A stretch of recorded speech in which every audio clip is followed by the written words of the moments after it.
We are going to make the porcelain tiles of a kitchen non-slip. Once all the surface is clean and dry, we shake the product and apply it evenly to the surface that is to be treated.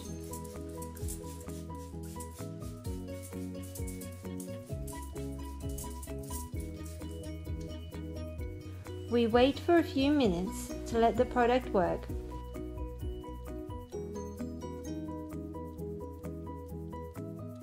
And then we do manual grip tests until we achieve optimum grip. Next, we rinse off the surface with abundant water. And that's that. Now we have a floor which will be anti-slip for many years. As you can see, the anti-slip product does not alter the shine, the color, nor the texture of the treated surface in any way.